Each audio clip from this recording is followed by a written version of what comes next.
Okay, ఈ యొక్క బాప్తిస్మం కార్యక్రమానికి ఇప్పుడు వచ్చిన మీ అందరికి కూడా ఈ వందనాలు. దేవునికి స్తోత్రం కలుగునుగాక. ఈ బాప్తిస్మం అనేది మనం పొందుకోవాలంటే బైబిల్లో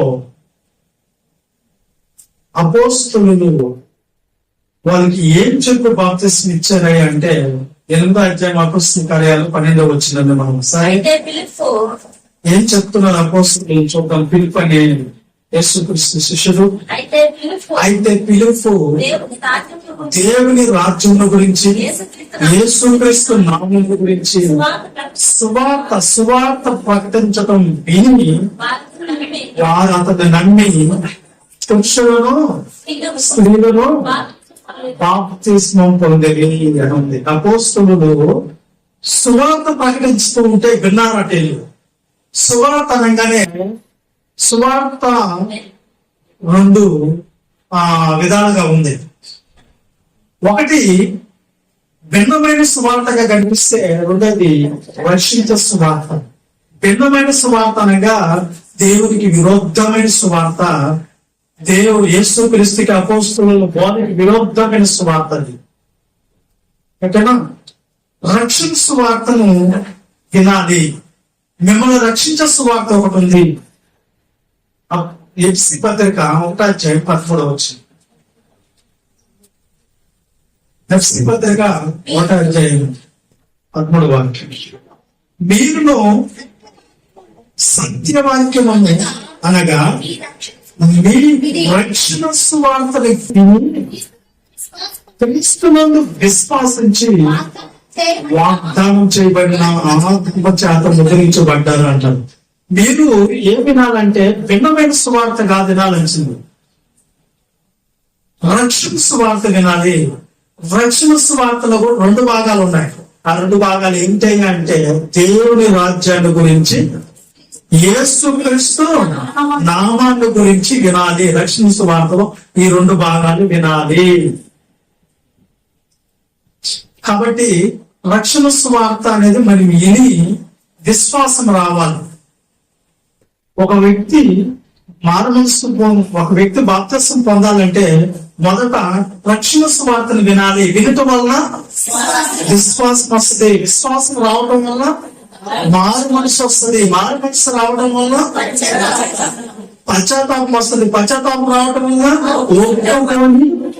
బాప్తిస్మం తీసుకోవాలి. ఇది బాప్తిస్మంకి రీజన్. విశ్వాసం రావాలి, వినాలి, విశ్వాసం తెచ్చుకోవాలి, మారు మనసు పొందుకోవాలి. ఇప్పుడు మీకు చెప్పిన పాఠాల్లో విశ్వాసం అనగానేమి అనేది చెప్పాలి. ఏం చెప్పాలి మీకు?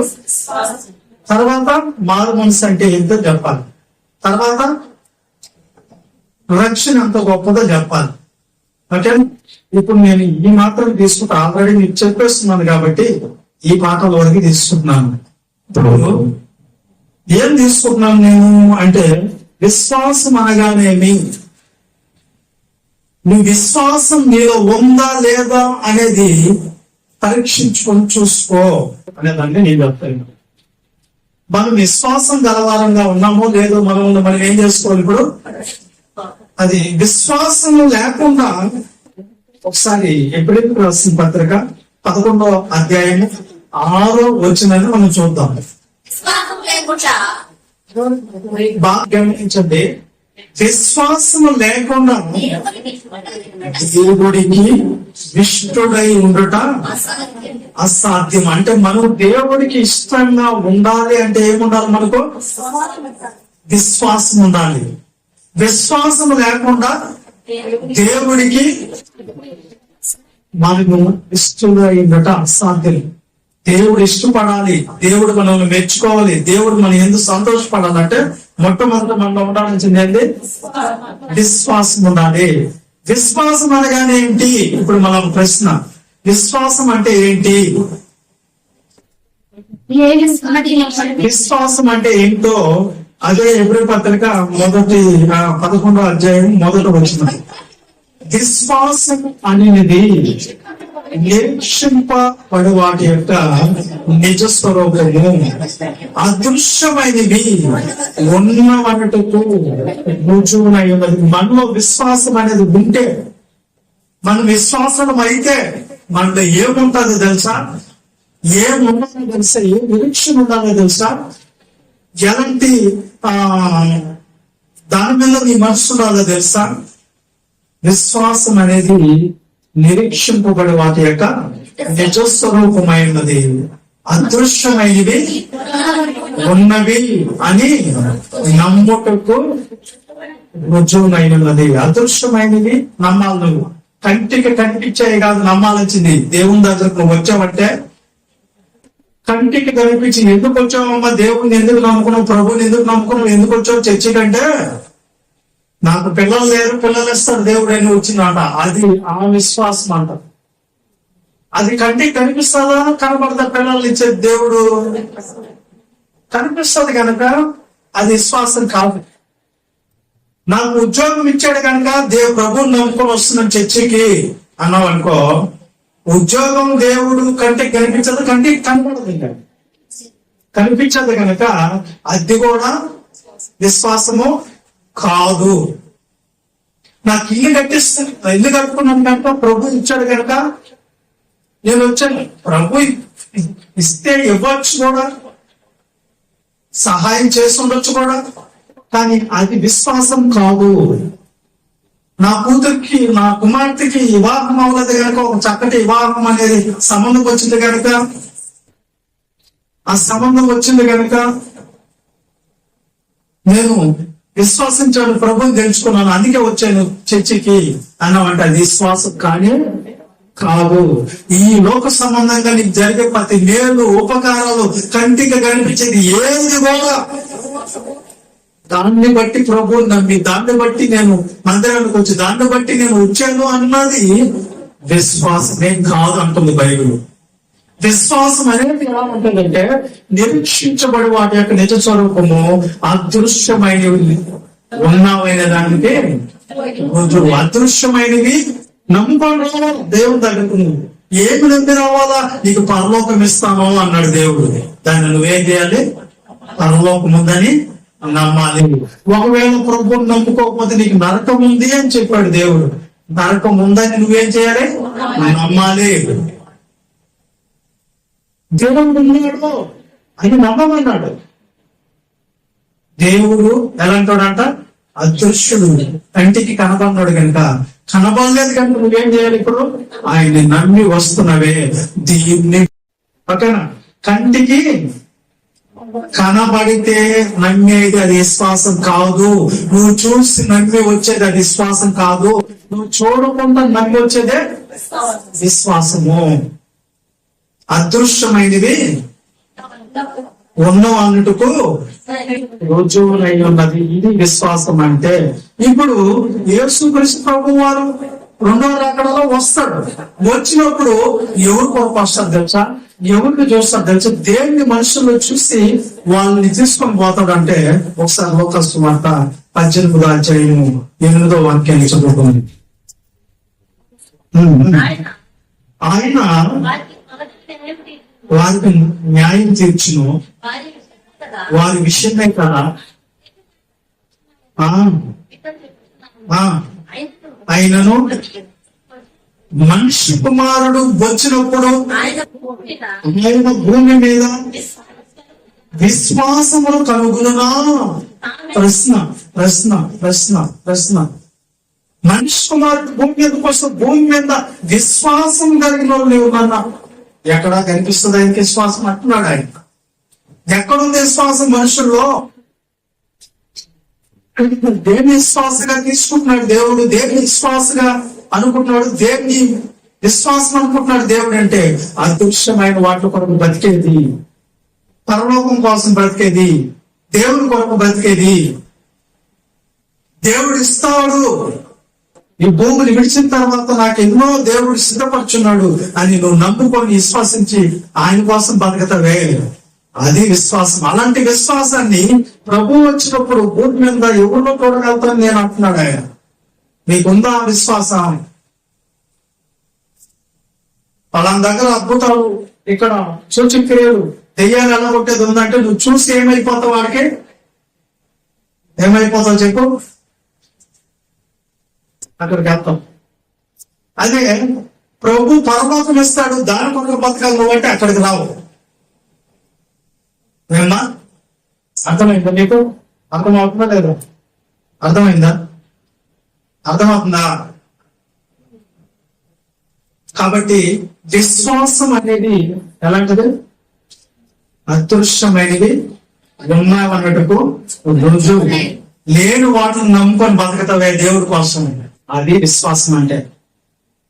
చాలా మంది మైకి తీసుకుని సాక్ష్యాలు చెప్పేస్తుంది, దేవుడు గొప్ప కార్యాలు చేసేసాడు మాకు అని. అది విశ్వాసమే కాదు. వాళ్ళు చెప్పే మాటలు కూడా అది విశ్వాసానికి సంబంధించింది కాదు అనేది బైబిల్ తెలుసు. విశ్వాసం నీలో ఉందా లేదా ఇప్పుడు ఎట్లా తెలిసింది?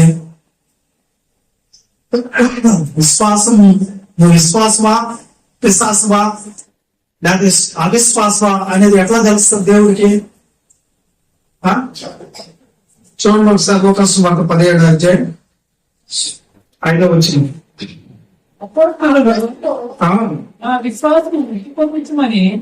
మా విశ్వాసాన్ని వృద్ధి పొందించమని ప్రభుతో చెప్పగా మీరు ఆవగింజంత విశ్వాసము గలవారైతే చాలు. ఎంత విశ్వాసాన్ని ఆవగింజంత ఉంటది? 4 layers చిన్నగా. అంత విశ్వాసం ఉన్నా చాలు మీరు రక్షించబడతారు అంటున్నాడు ఆయన. అసలు మీలో విశ్వాసం ఉందా లేదా ఎక్కడ తెలుసుకోవాలి? ఒకసారి కొరింథీయులకు రాసిన పత్రిక 13వ అధ్యాయము 5వ వాక్యాన్ని చదువుకున్నాం. దేవుడు అంటున్నాడు, మీరు విశ్వాసం గలవారై ఉన్నారో లేరో మిమ్మల్ని మీరే ఏం చేసుకోవాలంట? పరీక్షించుకోమని ఉందా? ఎవరిని పరీక్షించుకోమంటున్నాడు? మమ్మల్ని మేమే పరీక్షించుకొని నీకు ఎలాంటి విశ్వాసం ఉందో, నువ్వు విశ్వాసమో పిశాసమో అల్ప విశ్వాసమో నిన్ను నీవే ఒక్కసారి పరీక్షించుకొని చూసుకో. నీలో ఉండేది విశ్వాసమా కాదా చూసుకో అంటుంది బైబిల్. నువ్వు విశ్వాసగా కాదా? విశ్వాసంలో అనేక గ్రూపులు వచ్చేసినాయి. నా విశ్వాసం నాది, మీ విశ్వాసం మీదండి. మమ్మల్ని ఏంది మీరు విమర్శించేది? మీరేంది మాకు చెప్పేది? మీది మీరు చూసుకోండి, మాది మేము చూసుకున్నాం అనే రేదర్కి వచ్చేస్తున్నారు క్రైస్తవులందరిలో ఉండేది విశ్వాసమేనా? కాదు. విశ్వాసం అంటే అదృశ్యమైనవి నమ్ముకొని నువ్వు రావాలి. నేను విశ్వాసమే, దేవుడు నాకు కార్యం చేశాడు. నా విశ్వాసాన్ని చూసి దేవుడు నాకు ఇల్లు ఇచ్చేశాడు. నా విశ్వాసాన్ని చూసి ఉద్యోగం వచ్చేస్తుంది. నా విశ్వాసాన్ని చూసి నా పిల్లలకు పెళ్ళిళ్ళు అయిపోయినాయి. నేను విశ్వాసంగా ఉన్నాను కనుక దేవుడు ఈ కార్యాలన్నీ చేసేస్తున్నాడు అని ఆమె విశ్వాసే కాదు. నువ్వు అదృశ్యమైనవి పరలోకం కోసం నేను ప్రభువుని నమ్ముకున్నాను, ఆయన తండ్రికి పోయి నేను నమ్ముకున్నాను, నా కోసం ప్రభు అనేక కార్యాలు చేయబోతున్నాడు, అనేక బహుమానాలు ఇవ్వబోతున్నాడు అనేది నీ కంటికి కనబడదు. ఆయన నమ్ముకోకపోతే నరకం వచ్చింది. కాబట్టి పాతాళం ఉంది, దాంట్లో అగ్ని ఆగదు, పురుగు చావదు. అలాంటివన్నీ నేను నమ్ముతున్నాను. వీటిని నమ్మి నేను ప్రభువుని నమ్ముకున్నాను. ఆ ప్రమాదం నుంచి తప్పించుకునే దాని కొరకే నేను విశ్వాసిస్తున్నాను అనేది అంటే మీరు అలాంటి విశ్వాసంతో రావాలి. కానీ ఈ సంబంధమైన కార్యక్రమాల కోసం వచ్చింది విశ్వాసం కాదు, విశ్వాసలే కాదు. దాన్ని బట్టి ప్రభువుని నమ్ముకోకూడదు. చూస్తారా? దాన్ని బట్టి ప్రభువుని నమ్ముకోకూడదు. మీకు ఆవగింజంత విశ్వాసం ఉందో లేదా, లేకపోతే మీరు విశ్వాసం కాదో మిమ్మల్ని మీరేం చేసుకోవాలి? ఇప్పుడు నేను పరీక్షించుకోకపోతే ఇంకొకడు వచ్చి పరీక్షిస్తాడు. ఎవరుడు అపవాది రెడీగా ఉన్నాడు. ఎంత మాత్రం నేను తేల్చేస్తాను విశ్వాసం కాదంటాడు. దేవుడు భూమి మీద ఉన్న తన పిల్లల్ని గొప్పగా చెప్పుకుంటాడు. నా పిల్లలు నేనంటే ఎంత నమ్మకం, నేనంటే ఎంత విశ్వాసమా అని అనుకుని చెప్పుకుంటా ఉంటే అపవాది వెళ్ళిందంట దేవుడి సమూహానికి. వెళ్ళిన తర్వాత ఆయన ఏమన్నాడు వాడిని చూసి, ఎక్కడి నుంచి వస్తున్నాడు, భూమి మీద అటు ఇటు తిరుగుతుండో వచ్చాను. వాడు అటు ఇటు ఏం పని వాడికి అసలు ఈ భూమి మీద డ్యూటీ? ఆ డ్యూటీ ఏంది? ఎవరైతే బాప్తీసం తీసుకుంటామంటారో వాళ్ళు బాప్తీసం పొందని కూడా చేయాలి. ఎవరైతే ప్రభు ప్రార్థనకి రావాలనుకుంటున్నారో వాళ్ళు రాని కూడా చేయాలి. బాప్తీసం తీసుకున్న వాళ్ళకి వాయిదా వేయాలి. దేవుడు ఇచ్చిన అవకాశాన్ని వినియోగించుకోవద్దు, సాగనివ్వదు. బాప్తీసం అసలు తీసుకోవాలి. తీసేసుకుంటామేమో, వద్దు వెనక్కి వచ్చి నా మాట నువ్వు అంటారు అపవాదం. అప్పుడు అటు ఇంటి తిరిగే పనులు ఈ పనులు అన్నమాట.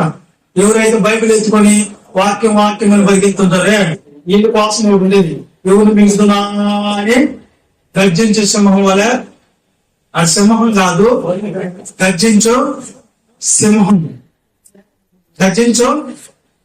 అంటే గర్జించు సింహం అంటే సింహం అనుకోకండి. సింహం వలె ఏమంటాడు మిమ్మల్ని, బాప్తీసం తీసుకున్నావో అప్పుడు నీ సంగతి అది వాడు బెదిరింపు. నేనేం చేస్తానో చూసుకో. ఎక్కడ వస్తున్నాడు మన కంటికి కనబడ్డు, ఎవరో ఒకరిలో దూరేస్తున్నాం. అది మీ భర్త కావచ్చు, లేకపోతే మీ అత్త కావచ్చు, లేకపోతే మీ పిల్లలు కావచ్చు, లేకపోతే నీ బిడ్డలు కావచ్చు. నేను ఎవరో ఒకరి ద్వారా నీకు ఆటంకం అయితే వచ్చింది. వద్దు, నువ్వు తీసుకోవద్దు.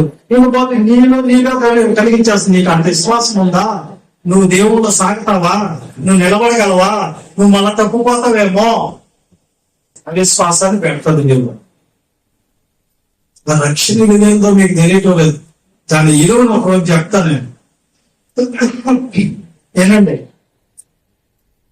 అప్పుడు దేవుడు అన్ని చూసి భూమి మీద అటు ఇటు తిరుగుతున్నావా? ఆయన యోగం చూసా, భూమి మీద చూసా. యోగు ఎలాంటి చెప్పేదా, నా కుమారుడు యథార్థవంతుడు, న్యాయవంతుడు, చెడుతనాన్ని సృష్టించి నా ఎందుకు భయభక్తులు కలిగినాడు అన్నాడు దేవుడు. అప్పుడు ఈడేమంటాడు చెప్పండి దేవుడితో? అబ్బా ఉండవా చెప్పావు కానీ ఒక్కసారి వాడు భక్తి ఏందో నేను తెలిచేస్తున్నా. నువ్వు పరీక్షించుకుంటే సరిపోద్దా? నువ్వు చెప్పుకుంటే సరిపోద్దా? నీ బిడ్డ గురించి నువ్వు చెప్పాలా? నా తప్పు చెప్పు. వాడు ఎందుకు నమ్ముకున్నాడో, నేను నీ దగ్గరికి ఎందుకు వచ్చాడో 2 నిమిషాలు తెలిసి నీ ముందు నిలబెట్టేస్తాను అన్నట్టు. ఎవరు అపవాదం. ఇప్పుడు ఈ అపవాది నిజమా అబద్ధమా తేల్చేసే దానికి ఎవరు చేస్తున్నారు? ఇక్కడ ఎవరు చేస్తున్నారు? వాడు ఊరికి నేను నమ్ముకున్నాడంటే నువ్వు ఇస్తా ఉంటువే, వాడు కుటుంబాన్ని కాపాడుతూ ఉంటువే, వాడికి సమృద్ధినిస్తువే. అందుకే కదా అది ఒకసారి తీసేయి నీ మొహం మీద ఉమ్మేసేది పోతాడు. నేను ఎందుకు నమ్ముకున్నానని అన్నాడు. సరే అప్పచెప్పేశాడు. ఓకే, ఆయన విశ్వాసాన్ని పరీక్ష వచ్చేసింది. ఇప్పుడు ఎవరి విశ్వాసానికి? అన్ని సమృద్ధిగా ఉన్నప్పుడు, ఏ కష్టం లేనప్పుడు, ఏ శ్రమలు లేనప్పుడు మనం బాగానే ఉంటాం దేవుల్లో.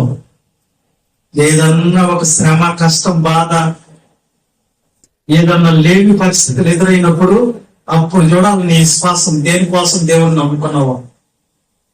ప్రభు నాకు అందిస్తున్నాడు కనుక నమ్ముకున్నాను అంటావా? నాకు పరలోకం కావాలంటే నమ్ముకున్న ఈ జగత్తు కోసం కాదంటావా? ఈ 2 ఉంటాయి. అర్థమవుతుంది నా మాటలో? అన్ని ఇస్తున్నాడు ఈ లోక సంబంధమైన దాని కొరకే నమ్ముకుంటావా? నేను ఇవన్నీ ఉన్నా లేకపోయినా నేను దేవుని కొరకే బతకతాను, ఆయన ఇచ్చే దాని కొరకు కదా అని అనుకుంటావా అనేది దేవుడికి కావాలి. అందుకని వదిలేశాడు యోగుకి. అప్పుడు ఆయన ఏమన్నాడు? భార్య వచ్చింది, ఆయనకి అనారోగ్యం వచ్చింది, చల్లకింటలు తీసుకుని గోపుకుంటున్నాడు. భార్య వచ్చింది, ఇంకా ఏం దేవుడు ఇన్ని జరిగిన తర్వాత ఇంత నష్టం అయిపోయింది, మనల్ని ఈ స్థితిలో దేవుడు పెట్టేశాడు, ఇంకేం దేవుడయ్యా మనక, దేవుడిని దూషించే చావు అన్నది. చావు మరణించటం భార్య భర్తను తెచ్చుకోమంటాడు. ఆ రోజుల్లో ఆమె నయము, చావు నువ్వు అన్నది. ఈ రోజుల్లో మా భార్యలు మంచం నన్ను పడుకోగానే ఎప్పుడెప్పుడు పేక మనమే బిస్కేస్తే బాగుంది, నేను జోలేకపోతున్నాం అనుకుంటున్నాను. ఉన్నారు కొంతమంది అట్లా తయారైపోయి. ఏం చేద్దాం? ఇక్కడ ఏం జరిగిందంటే యోబు అన్నాడు, మూర్ఖురాలు మాట్లాడినట్టు మాట్లాడుకోవద్దు. నేను వచ్చేటప్పుడు ఏమన్నా తెచ్చానా? పోయేటప్పుడు దిగంబరుడుగా వస్తేనే మనకి ఏమన్నా ఉందా? ఈ భూమి మీదకి వచ్చింది. కాబట్టి దేవుడికి స్తోత్రం కలుగును గాక అన్నాడు. ఆ పరీక్షలో ఏం గెలిచినట అంటే మన విశ్వాసము ఏదో దేవుడు ఇస్తాడు, దాని కొరకే నమ్ముకున్నా. ఈ లోకంలో నాకు కావాల్సినవన్నీ దేవుడు ఇస్తాడు కనుక, ఒకవేళ ఇచ్చినా ఇస్తాడు కాదన్నా, కానీ నీ మనసు మాత్రం ఓట్ల మీద ఆధారపడకూడదు. దేవుడు ఇచ్చినప్పుడు ఒకలాగా, ఇవ్వనప్పుడు ఒకలాగా నువ్వు అయిపోకూడదు. దేవుడు ఇచ్చినా ఇవ్వకపోయినా, చేసినా చేయకపోయినా నువ్వు బ్రతకాలని దేని కొరకు? లోకం కొరకు. ఇది విశ్వాసం. ఈ విశ్వాసంలో మనం ఎదగాలి. ఇలాంటి విశ్వాసంలో మనం ముందుకు వెళ్ళాలి. అర్థమైందా? ఒకసారి ఒక వాక్యం చదువుకుందాం చూడండి. కొరింథీయులకు రాసిన మొదటి పత్రిక 15వ అధ్యాయము 19వ వచనం. చూడండి, ఈ జీవిత కాలం మట్టికే మనము క్రీస్తునందు నిరీక్షించిన ఎడల మనుషులందరికంటే ద్రోభాగ్యం అవుతాము. ఈ జీవిత కాలం మట్టికే నేను ప్రభు దగ్గరకు వచ్చింది, నాకు అనారోగ్యంగా ఉంది, ప్రభు నమ్ముకుంటే ఏమొస్తుందంట? ఆరోగ్యం వచ్చేస్తుందని నమ్ముకున్నా. అంతేగాని నేను ఈ మరణించిన తర్వాత ఇంకొక లోకం ఉంది, ఆ లోకానికి పోవాలని నేను నమ్ముకోలేదు. ఈ జీవిత కాలం మట్టికే నమ్ముకున్నాను. ఏ జీవిత కాలం మట్టికే? ఈ జీవిత కాలం ఎంత మనకు? భూమి ఉందా? 70 అధిక బలం ఉంటే ఈ 80-70 సంవత్సరాల కోసమే ప్రభుత్వం నమ్మేవా? ఈ 80 సంవత్సరాలు 70 సంవత్సరాలు అయిపోయిన తర్వాత పరలోకానికి పోవాలని ప్రభుత్వం నమ్మేవా? చెప్పండి. ఎందుకు నమ్ముకున్నావు ప్రభుని? 7 మేలులు జరుగుతాయి, 7 ఉపకారాలు, 7 నాకు ఆశీర్వాదాలు వస్తాయి అనుకున్నావా? ఈ శరీరం కోసమా? ఈ లోకంలో ఉన్న భోగాల కోసమా నువ్వు నమ్ముకుందే? అది విశ్వాసం కాదు. ఈ జీవితకాలం బట్టికే ప్రభువు నందు నువ్వు నిరీక్షించిన మనుషులందరికంటే ఏమైపోతావు? నువ్వు దౌర్భాగ్యుడివి. అంటే ఈ 70-80 సంవత్సరాల కోసం, ఈ వేదల కోసం, ఈ దేవుళ్ళ కోసం కాదు ప్రభుని నమ్మాలని మనము. దేని కొరకు నమ్మాలి? తప్పండి. పరలోకం కోసం నమ్మాలి. అక్కడికి వెళ్ళాలంటే ఏం చేయాలో తెలుసుకోవాలి. దేవుణ్ణి మనం వెంబడించాలి. క్రీస్తు ప్రభు చెప్పిన మార్గాల్లో ఆయన అడిగి జాడల్లో నడుచుకోవాలి. అర్థమవుతుంది మీకు? అర్థమవుతుంది. విశ్వాసం అంటే ఇది. ఈ జీవుడి కాలం బట్టికే నా శరీరానికి బాగా సుఖం ఇచ్చి దేవుడా హ్యాపీగా నేను హాయిగా బతకాలి.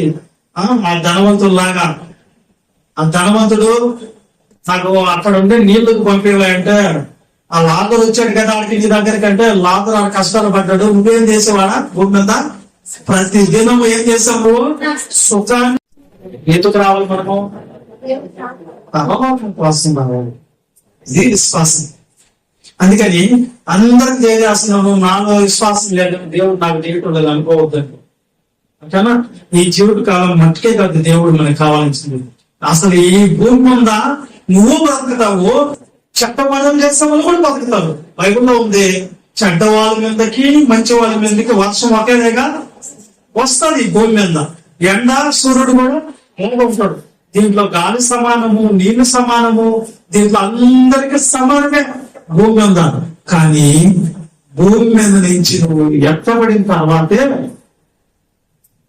పరిస్థితులు మారిపోయి ఏ లోకానికి ఎవరు పోవాలో డిసైడ్ అయిపోతాడు. నువ్వు విశ్వాసం అంటే పరలోకం కోసం బతకాలి, దేవుడి కోసం బతకాలి. పరలోకంలో దేవుడు నీకు ఇస్తామన్న వాటిలో కొరకు జీవించాలి. ఈ భూమి మీద నాకు ఏమున్నా లేకపోయినా అంతైతే బాగా ఏమున్నా లేకున్నా నీ కృప నాకు చాలు, ఎవరున్నా లేకున్నా నీ ఉంటేనా చెప్పేదేమో అదే పాటలో. కానీ చేసేది మాత్రము వాళ్ళు మేనేజ్ జరగడం. నేను బాగపోతే నాకు వాళ్ళు ఎట్ట బంధువులు అవుతారు. నాకు నేను దేవుడిని విడిచిపెడతా, ముందు ఆ కార్యక్రమంలో ఉంటాను. ఈ లోక సంబంధమైన కార్యక్రమాలకు ఇస్తున్నాను, దేవుడి కోసం కాదనేది నువ్వు జ్ఞాపకం చేస్తు. విశ్వాసం అనేది నువ్వు పరలోకం కోసం చూడాలి. కనపడని వాటిని నమ్ముకోవాలి, కానీ కనిపించే విశ్వాసమే కాదు. ఇక్కడ మీరు అర్థం చేసుకోలేదు ఏంటంటే, ఇప్పుడు మీలో అవిశ్వాసం ఉందో లేదో మిమ్మల్ని మీరేం చేసుకోవాలి. ఇప్పుడు ఏం చేసుకోవాలి? మీరు పరీక్షించుకోవాలి. అంటే ఈ జీవితకాలం మట్టికే కాదు విశ్వాసము. నువ్వు ఈ లోకాన్ని వదిలి వెళ్ళిపోయిన తర్వాత కూడా నీకు రావాలి. మీరు మనందరం ఏం చేస్తామంటే, అమ్మ మాట అయితే తూర్చే తప్పకుండా ఖచ్చితంగా వింటాము. ఎప్పుడు వింటాము? అమ్మ మాట వింటామా లేదా? మనము వింటామా? వింటాం. ఏమని చెప్తుంది అమ్మ మనం పుట్టిన తర్వాత, కొంచెం ముఖ తెరిచిన తర్వాత? ఇదిగోనా ఈయనే నీ నాన్న, మీ డాడీ అని చెప్తారు. అప్పుడు నువ్వేం చేయాలి? నమ్ముతావా? నేను నమ్మను. ఆయన ఎంత అవుతాం మరి డాడీ అంటావా? ఈయనే మీ డాడీ అని చెప్పినప్పుడు అమ్మ కాదు మమ్మీ ఈయనట్ట అవుతున్నాడు డాడీ అంటావా? లేకపోతే ఈయన మా డాడీని డాడీ డాడీ నాన్న నాన్న అని ఆయన దగ్గరికి వెళ్తావా? చెప్పండి. అమ్మ మాట వింటావు కదా. నేను పరీక్ష పెట్టా, ఆయనకి టెస్ట్ డిఎన్ఏ టెస్ట్ చేసిన తర్వాత నేను నమ్మకం ఆయన మా ఆయన కాదు, ఎవరికేం తెలుసు అని అంటావా? అన్నావు కదా. మరి అమ్మ మాట ఈ లోకంలో నువ్వు అంత నమ్మినప్పుడు దేవుడు మాట, దేవుడు ఉన్నాడు, పరలోకం నీకుంది, నరకం నీకుంది. నువ్వు చేస్తే ఆ అగ్ని ఆరదు, కొడుకు చావదు. దాన్ని తప్పించుకోవాలంటే క్రీస్తు ప్రభు నమ్ముకో, ఆయన వాక్యాన్ని నమ్మంటే, దేవుడి మాటను నమ్మమంటే నమ్ముతారా మీరు? చెప్పండి, నమ్ముతారా? అమ్మ చెప్పినంత రీజన్గా దేవుడి దగ్గర కూర్చోలేక నమ్మకం రాదు. దేవుడు ఉన్నాడంటే ఏదైతే చూపెట్టు నమ్మకం. దేవుడు ఇస్తాడు నీకు పరలోకం అంటే, అక్కడ పోయినప్పుడు చూద్దాం, ఎవరు చూసారా పరలోకం ఉందని నరకం ఉందని తేలిక తీసేస్తా. కాబట్టి పరలోకం ఉందని, నరకం ఉందని, దేవుడు ఉన్నాడని, రక్షణ పొందడానికి శిక్ష వేస్తారని, తీర్పు ఉందని నువ్వు నమ్మాలి. నమ్ముతావా? నమ్మితే బాప్తిస్మంలోకి రావాలి. ఇది విశ్వాసం.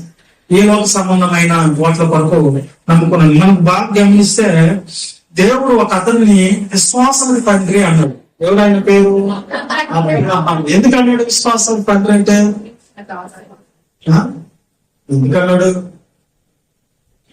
విశ్వాసం కంటే తండ్రి ఏదైనా ఆయన్ని పోయి ఆయన్ని పిలిచాడు దేవుడు.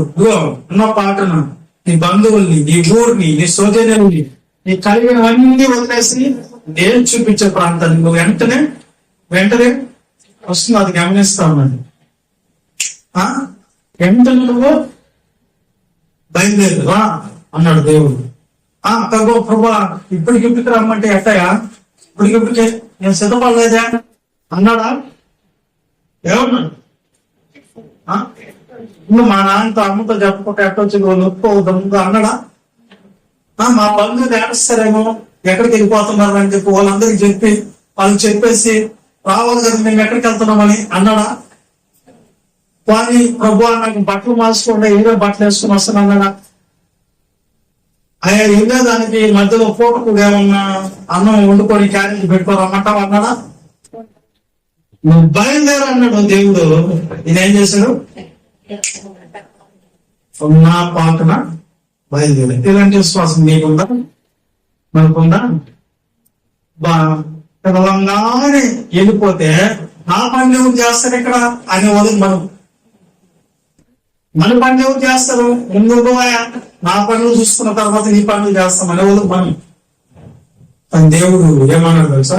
అందరూ తమ తమ సొంత కార్యములనే చూసుకుంటున్నారు. కానీ మీరు బాగా ఆలోచించండి, సొంత కార్యాలను మనం చూసుకుంటున్నాం అనగానే మనమందరం ఏ రోజున ప్రార్థనలు పెట్టుకుంటుంటే భోజనాలు వండుకోవాలంటే ఆడవాళ్ళు ఒక ఇంట్లో వండుకోవాలి, స్థలం లేదు. దాన్ని ఒక కిచెన్ కట్టుకునే దానికి స్థలం లేదు. అదే మన ఇంట్లో మనకు వంటలు లేకపోతే ఎంత బాధపడతాము? మనం ఉండేదానికి వంట వండుకునేదానికి ఒక వంటలు లేకపోతే మనం మన సొంత కార్యాలు చూసుకుంటామా లేదా? చూసుకుంటాం. కానీ సొంత కార్యాలు చూసుకుంటారని దేవుడు చెప్పాడు. దేవుడి కార్యాలు ఎవరు? మరి మందిరం దగ్గర ఏదైనా కార్యం చేసేదానికి ఒక స్థలం లేదు, ఒక రూమ్ కట్టాలి, ఇది లేదు. ఇది దేవుడి కార్యం. నాకు లేకపోతే మా ఇంటికి లేకపోతే పర్లేదు, ముందు దేవుడికి ఉండాలి అని ఎవరు ఆలోచిస్తున్నారండి? ఆలోచిస్తున్నారా? దేవుడి కార్యం జరగాలి, దేవుడి కోసం మనం చేయాలి అని ఎవరు ఆలోచిస్తున్నారు? సొంత కార్యాలు చూసుకున్న వాళ్ళందరికీ దేవుడు విశ్వాసం అంటూ లేదు, అల్ప విశ్వాసం అంటున్నాడు దేవుడు. విశ్వాసకి అల్ప విశ్వాసకి పొత్తి ఎక్కడ? చీకటికి వెలుగు పొత్తి ఎక్కడ? అర్థమైంది మీకు? కాబట్టి సొంత కార్యాలను చూసుకుంటున్నారు కానీ దేవుని కార్యాలు చూసుకుంటున్నారు. ఇప్పుడు ఈయన ఏం చేస్తున్నాడు? అబ్రహాం గారు పిలవగానే వెళ్ళిపోయిన తర్వాత ఒకసారి ఆయన పిల్లలు లేకపోతే ఎన్ని సంవత్సరాలకు దేవుడు ఇచ్చడానికి వాక్సుని 100 సంవత్సరాలకు ఇచ్చాడు దేవుడు. ఆయన పేరు ఇస్సాకు అని పెట్టుకున్నాడు. పెట్టుకున్న కొంచెం సమయంలోనే మళ్ళీ ఏం చేశాడు? దేవుడు వచ్చి, అబ్రహాం నీ ఒక కుమారుని తీసుకుని వచ్చి మోరియా దేశంలో ఒక పర్వతం మీద నాకు సంవత్సరాలకు పుట్టాడైనా 100 సంవత్సరాలకు పుట్టినప్పుడు నీకు ఒక్కగాని కుమారుని తీసుకుని చేంజ్ చేయాలి నాకు నువ్వు అలా బలేర్పించాను. నేనంతా బలి అవుతాను కానీ నా బిడ్డని నీకెంత నువ్వు అసలు దెయ్యాలుగా దేవుడుగా క్రిస్టన్స్ అడిగినట్టు నరబాలు అడిగినట్టు నువ్వు అసలు దేవుడు బలి అడగచ్చా అని మనం ఎదురు ప్రశ్న చేస్తాం. అసలు విశ్వాసం అంటే ఏంటంటే మారు మాట కూడా మాట్లాడకూడదు. తిరిగి దేవుడు చెప్పిన మాటకి ఒక్క మాట కూడా మాట్లాడకుండా తిరుగుబాటు చేసినట్టు అనిపించకుండా చెప్పింది చెప్పినట్టు చేయాలి. ఇది విశ్వాసం దేవుడి దగ్గర. దేవుడు నేను ఏదైతే పాటించమన్నాడో, ఎవరి దగ్గర ఏ విధంగా ఉండమన్నాడో, ఏ విధమైన రూల్స్ నీకు పెట్టాడో ఆ రూల్స్ ప్రకారంగా, ఆ ఆజ్ఞల ప్రకారంగా నువ్వు లోబడి అధిగమనికి పోవటమే విశ్వాసం. అలా ఉండం కదా మనము. దేవుడు చెప్పింది ఒకటైతే మనం ఒకటి చేస్తాం. అది అట్లా విశ్వాసం అవుతుంది. అబ్రాహం అన్నాడా? అనలేదు. వెంటనే బలికి సిద్ధం చేసించాడు. ఈసారి తీసుకుని వెళ్ళిపోయాడు. మీ పిల్లలను తీసుకుని వచ్చి పరిచర్యకి పంపించమంటే కొంతమంది తల్లిదండ్రులు పరిచర్యకే పంపారు. ఆశ్రమాలతో కూడా ఇంకొకడు నేను చెన్నైలో సేవ చేస్తున్నాడు. నేను ఒక్క వృక్షాలు పూట కష్టపడి బాక్సులు తీసుకుని సువార్త కోసం పెడుతున్నప్పుడు ఆ పరదాలు ఇవన్నీ సాపలు ఇవన్నీ క్లీన్ బాక్సులన్నీ సౌండ్ సిస్టమ్ అంతా పెట్టేటప్పుడు పరిచయం చేసి నేను ఒక్కనే ఉన్నాను.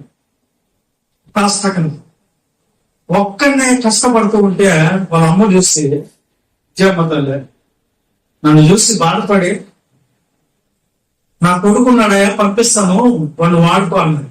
సరే అంత పెద్ద కొడుకు ఉంటాడు అనుకున్నాను. అర్థం పది నేను పోయిస్తే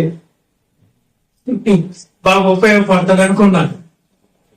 ఒకసారి నేను బయటికి వెళ్ళి వచ్చేసరికి ఒక మూల కూర్చో ఉన్నాడు. ఇంత ఉన్నాడు చిన్నపిల్లడు.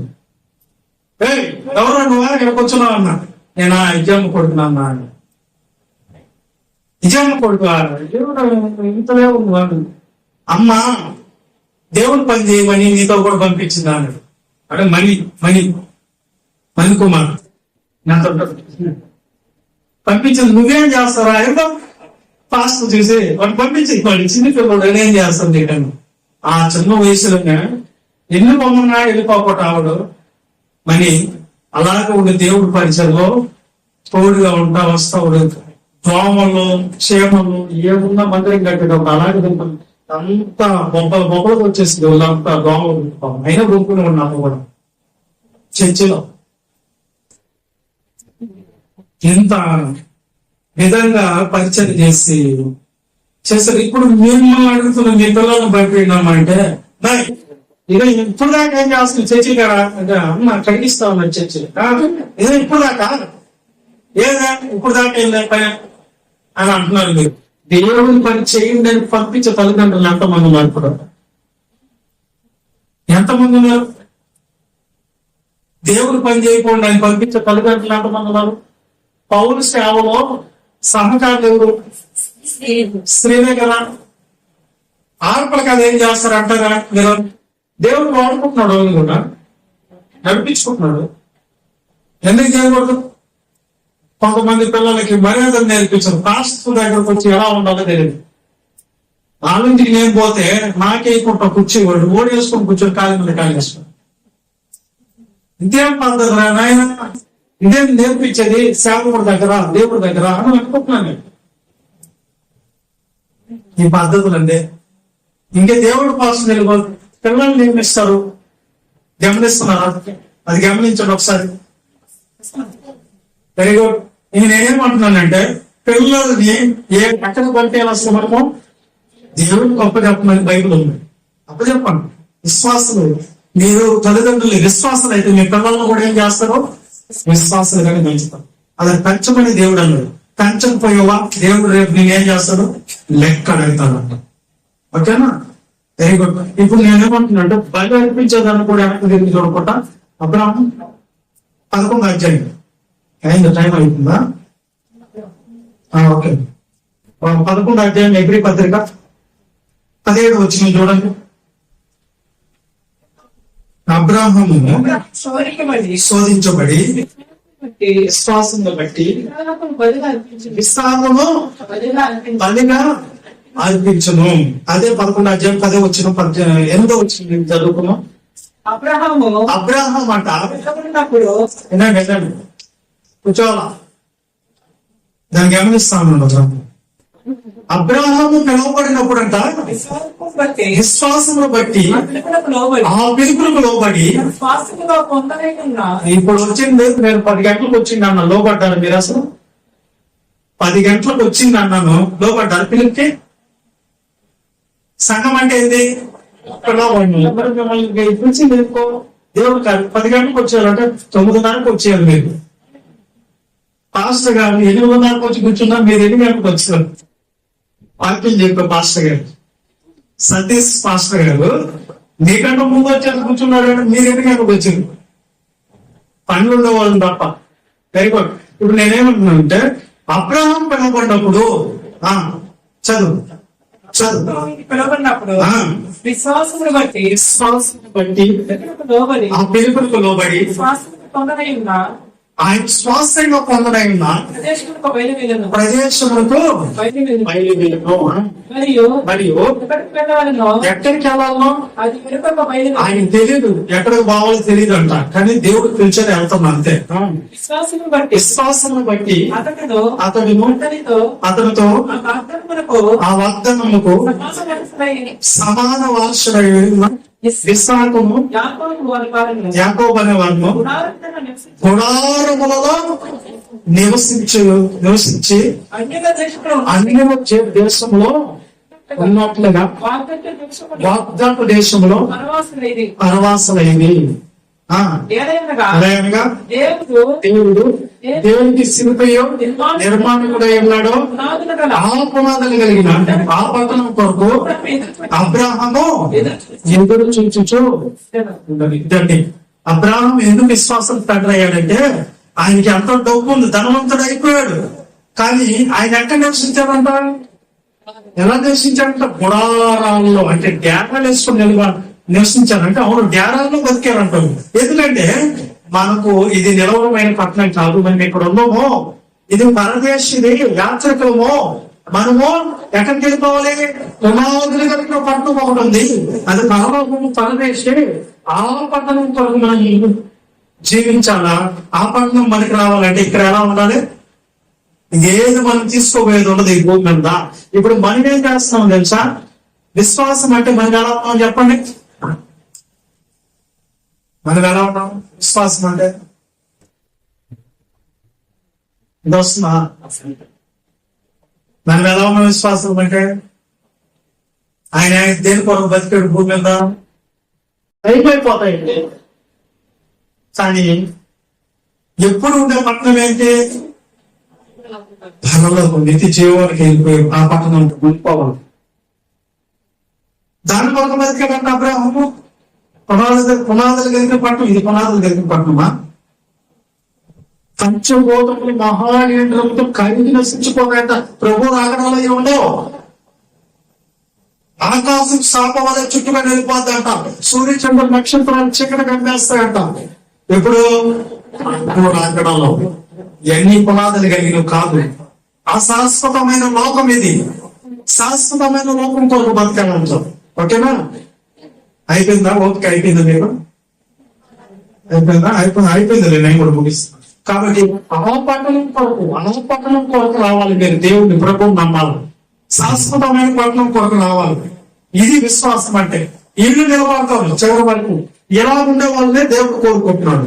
విశ్వాసం కలిగిన వారిగా ఉన్నారా లేదా మిమ్మల్ని మీద చూసుకోండి అంటున్నాడు. Very good.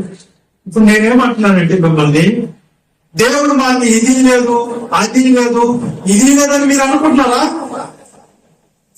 దేవుడు ఏం లేదమ్మా మీక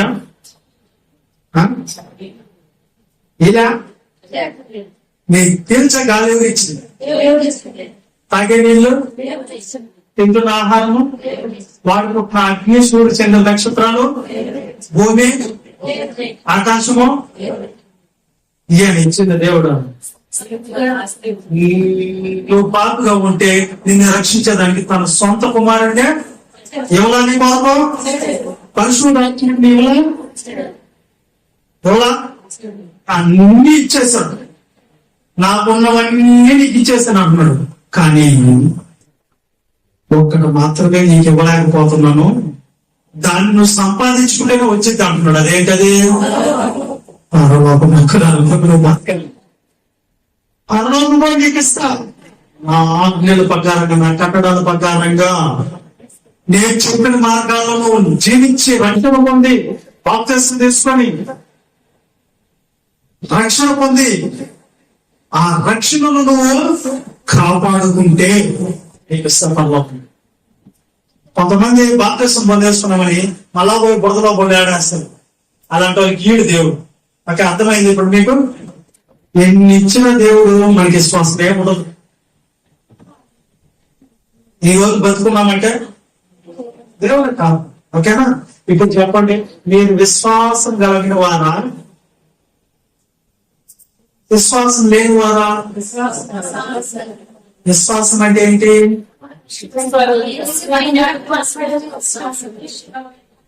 అది సంగతి. ఇప్పుడు చెప్పండి, మీరు విశ్వాసంగా ఇలా బతుకుతారంటే ఓకే. విశ్వాసంలో అందరికి మేలు దొరికిపోతున్నాయి, అందరికి ఆశీర్వాదాలు దేవుళ్ళు వచ్చేస్తున్నాయి. మీరు కూడా వచ్చింది దేవుళ్ళు పొందుకుంటారు. ఆయన దగ్గరికి వస్తున్నా మనం బాగుపడదు. మనం పరలోకం కోసం బతకడా, దేవుడి యొక్క మార్గాల్లో నడుచుకోవాలి. ఓకేనా? అదృష్టమైన వాటిలో కొరకు బతకాలి. ఇది విశ్వాసం అంటే. దీన్ని బేస్ చేసుకొని ప్రార్థన చేస్తున్నాం.